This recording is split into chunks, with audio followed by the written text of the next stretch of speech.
अस्सलाम वालेकुम एवरीवन। उम्मीद है आप सब ठीक होंगे और खैरियत से होंगे।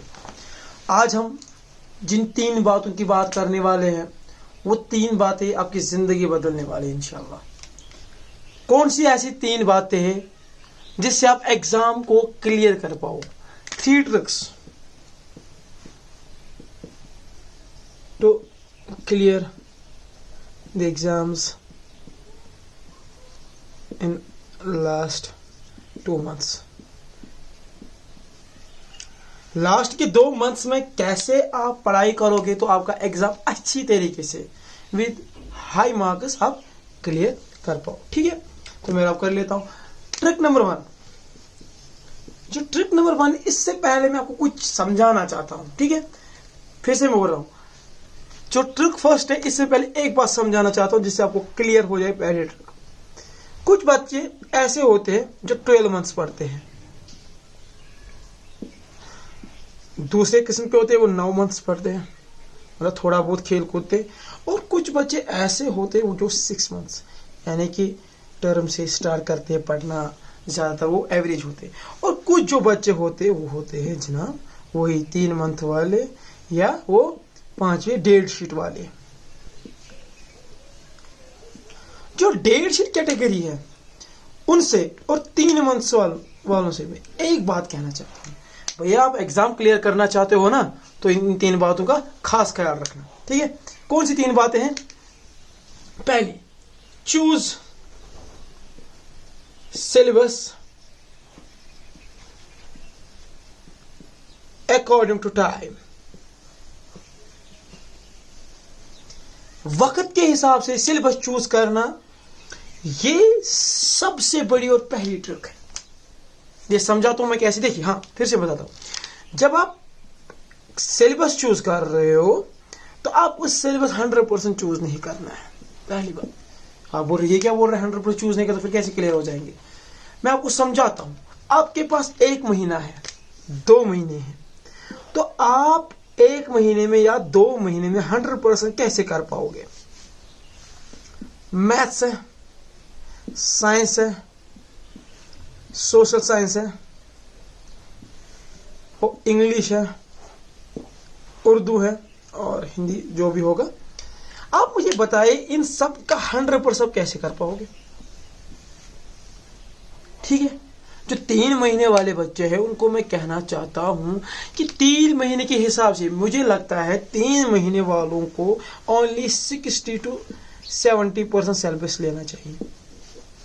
60 to 70% सिलेबस ले जो उनको लगता है ये टफ है, जो उनको टाइम कंज्यूम करेगा, जो चैप्टर टाइम कंज्यूम करेगा। मैं फिर से बोल रहा हूं, जो चैप्टर ज्यादा टाइम लेगा उस चैप्टर को छोड़ दो, क्योंकि वो आपका वक्त जाया करेगा। जो आपको चैप्टर आते हैं उनको फिर से करो, उनका रिवीजन करो, ताकि एग्जाम में उनके रिलेटेड कोई भी क्वेश्चन आ जाए अच्छी तरीके से कर पाओ। 60 to 70% आपको अच्छे से करने हैं। 70 कर पाओगे तो 65 तो ऑलमोस्ट आपको आ जाएंगे। ये नॉर्मल सी बात है। एंड जो 30 बचे 30 उनमें से आप 10% इजीली कर पाओगे। कैसे? क्योंकि जो चैप्टर्स होते हैं वो रिलेटेड होते हैं। 10th के जो चैप्टर से थोड़ा बहुत रिलेटेड, आपको जब कॉन्सेप्ट क्लियर होगा 70% का तो आप एटलीस्ट 5 मार्क्स ला सकते हो, तो आप डिस्टिंक्शन होल्डर बन जाओगे 3 महीने में। हाँ जी भैया, 12 महीने वाले 95% पे, 100% पे, 6 months वाले 90% पे, तो आप भी तो आ जाओगे डिस्ट्रिक्ट होल्डर में। लेकिन ये बातें आपको याद रखनी है। दूसरी बात, अब बचे बेचारे डेढ़ शीट वाले। डेढ़ शीट वालों को मैं इतना कहूंगा, भाई आप ज्यादा मत लो, आप 50% ले लो। 12 चैप्टर्स में से 6 चैप्टर्स ले लो, हो गया ना काम आसान। 6 चैप्टर्स लो, अच्छी तरीके से पढ़ो, उनका एग्जाम दो, तो 50% वाले भी आ गए। 50% भी ठीक है, 1-2 मार्क 5 मार्क्स तो आ जाएंगे, तो 50 to 60 जोन में ये आ जाएंगे। तो दैट मीन्स फेल नहीं हो जाओगी। जो बदनामी होती है समाज में वो नहीं होगी, आप नेक्स्ट क्लास में जाओगे। लेकिन जो आपने गलतियां इसमें की है 10th में, वो मेहरबानी करके 11th में मत कीजिए। अब मैं आपको एक ट्रिक्स इसलिए बता रहा हूँ कि एग्ज़ाम नज़दीक आ रहे हैं। मुझे पता है लॉकडाउन की वजह से आप लोगों ने तो पढ़ा नहीं होगा, स्कूल्स बंद थे, ट्यूशन्स भी बंद थे, तो कोई एक बार बंदा ऐसा होता है जो ट्यूशन अफोर्ड नहीं कर पाता है। इसीलिए हमने ये चैनल भी खोली है ताकि आप बच्चों के लिए हम हेल्प कर पाए और आप एग्ज़ाम अच्छी तरीके से क्लियर कर पाओ। ठीक है, हमारी मैक्सिमम यही कोशिश है कि आप अच्छी तरीके से पढ़ो, आपको फायदा मिले बिना पैसों के। ठीक है, दूसरी बात वो होता है पेपर राइटिंग। हाँ, फिर से बोल रहा हूं, पेपर राइटिंग। देखिए, ये असल इम्तिहान है। पहला क्या था हमारा, चूज सिलेबस।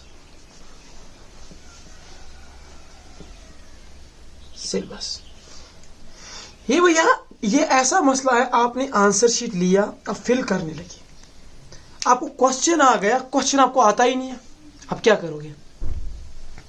किसी से चीट भी नहीं कर सकते हो, ना करना चाहिए चीट, और ना कोई आज दिखाएगा। ठीक है, आप क्या करोगे इसमें, आपको कोई क्वेश्चन नंबर 1 नहीं आता है, आपने क्वेश्चन नंबर 2 पे जाना है, ये छोड़ दो। अब आपने क्वेश्चन नंबर 1 किया, आपको पता है मुझे आएगा। बाज औकात ऐसा होता है मैथ्स में ज्यादा आपको आंसर ही नहीं निकल रहा है, नो आंसर। आप क्या करोगे? अगर आपको इसका अल्टरनेट क्वेश्चन आता है और पार्ट आता है या कोई और मेथड आता है, आप नीचे यहां पे देखिए लाइंस है, आप यहां पे ऐसे क्रॉस एक छोटा सा डाल दीजिए, ऐसे 2-3 लाइंस में ऐसे क्रॉस एक डाल दीजिए। आज क्या करते हैं, ऐसे ऐसे ऐसे ऐसे इस लाइन को पूरा कर देते हैं ऐसे कट। जो इंप्रेशन कहते हैं ना, first impression is last impression. जो फर्स्ट इंप्रेशन रहेगा वो 0 रहेगा, तो आपका पेपर अकॉर्डिंगली चेक होगा। जो आपको इंप्रेशन डालना है ना, तो क्वेश्चन गलत हुआ तो हल्का सा क्रॉस देना है, हल्का सा क्रॉस देना है, तो आगे जाके दूसरा स्टेप करना है।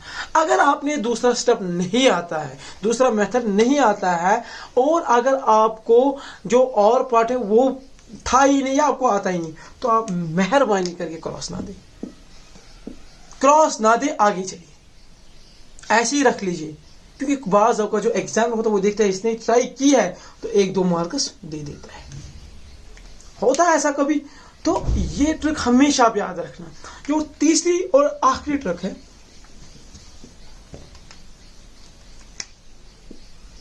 वो है सेल्फ कॉन्फिडेंस। भाई मेरी बात मान लो, कॉन्फिडेंस आप में होगा ना, आप एग्जाम भी क्लियर कर पाओगे अच्छे से। 50% वाले अपना कॉन्फिडेंस हाई रखो, ऐसा नहीं चलेगा 50% लेके आप दूसरे 50% की तरफ देखोगे। 50% जो आपके पास है ना, उन्हीं की लेके चलो, उन्हीं को लेके चलो, तो वो एग्जाम में कर पाओगे। अगर आप जो बचे 50% है उनकी तरफ देखोगे, ओ भाई यार मैंने तो 50 ही किया, वो रह गए, अब मैं क्या करूं, अगर उसमें से ज्यादा आ गए उस पोर्शन मैं क्या करूं। नहीं यार, जो आपके पास है ना वही सोचो, उसी के बारे में सोचो, वही छापो पेपर में, दैट्स इट। अब क्लियर हो जाओगे, गारंटी है मेरी। इसके लिए मैं आपको ऐसे समझाता हूं, ये 2 गिलास है, सॉरी ये 1 गिलास है, ठीक है, ये 1 गिलास है। यहां से एक बंदा आता है, वो इसका स्टेटमेंट देता है, वो ये बंदा स्टेटमेंट कहता है गिलास इज हाफ एम्प्टी। दूसरा बंदा कहता है गिलास इज हाफ फिल्ड। ये कौन सी वे होगी? ये होगी नेगेटिव वे, ये होगी पॉजिटिव वे। भैया आपको कहना है मेरे पास 50% है, मेरे पास 50% है, ये नहीं कहना मेरे पास 50% है ही नहीं। तो आपको पॉजिटिव वे में सोचना है। जब आपको पॉजिटिव वे में सोचोगे तब आप क्या करोगे, वो 50% लिख पाओगे। अगर आप नेगेटिव वे में सोचोगे ना, ये 50% तो गए, इनमें से भी कुछ 10-30% जाएंगे, तो रीजन क्या आएगा, आप खुदा ना खासा फेल हो जाओगे। जितना टाइम है उतना ही चूज कर लो। ढूंढते हो ना गैस, ये बिल्कुल इंसान को बर्बाद कर देता है। गैस उनके लिए है, गैस 6 मंथ्स वालों के लिए, 9 मंथ्स वालों के लिए, 12 मंथ्स वालों के लिए। आप कहोगे यार वो तो पढ़ रहे हैं, उनके लिए क्या कैसे? हाँ, अगर वो ले सकते हैं, किस वो लेंगे, वो उन क्वेश्चंस को ज्यादा प्रिपेयर कर पाएंगे। अगर खुदा न खासा उनमें से नहीं आए तो उनको तो बाकी का सिलेबस कवर है ना भाई साहब, उनको तो ऑल्टरनेट ऑप्शन है ना, प्लान बी तो है ना उनके पास, वो कर लेंगे, फेल तो नहीं होंगे ना। आप तो एक 50% पे चले हो, उसमें से इंपॉर्टेंट ढूंढोगे, वो नहीं आए तो आपको बेड़ा गर्क हो गया, आप खत्म, टाटा बाय बाय। तो ये 3 बातें अब हमेशा याद रखो। आपको आगे बढ़ना है, आपको एग्जाम क्लियर करना है, ये 3 बातें फिर से मैं बोल रहा हूं, चूज सिलेबस, पेपर राइटिंग और सेल्फ कॉन्फिडेंस। और मेहरबानी करके पेपर अच्छी तरीके से लिखना चाहिए, जो इंप्रेशन है वो अच्छी तरीके से डालो एग्जामिनर पे, ठीक है। जो पेपर चेक करता होगा एटलीस्ट को लगे कि लिखा क्या है। आधे लिखते हैं ऐसे 2x + 3y, यार x और y में कुछ फर्क ही नहीं, वो क्या पड़ेगा। और एक बात जो पेपर राइटिंग में हाईलाइट करना है, जैसे हाईलाइट करना है वर्ड्स को, सारे वर्ड्स को नहीं। आपने पेपर लिखा, कोई ऐसा वर्ड है जो आपको लगता है कि नहीं ये अच्छा वर्ड है, तो उसको नीचे हाईलाइट करो, जिससे वो क्वेश्चन क्या होता है, जिससे वो क्वेश्चन बन जाता है, जिससे उस पार्ट को आंसर निकलता है। कोई क्वेश्चन है उसमें कोई ऐसा स्टेप है, कोई ऐसा पॉइंट है जिससे वैल्यू निकलता है सारा, तो उसको मेहरबानी करके 2 लाइन में ऐसे अंडरलाइन कीजिए, तो वो हाईलाइट हो जाएगा, तो एग्जामिनर की नजर उस पर पड़ जाएगी, ठीक है। ये 3 बातें आप जिंदगी भर याद रखना, तो आप क्लियर हो जाओगे।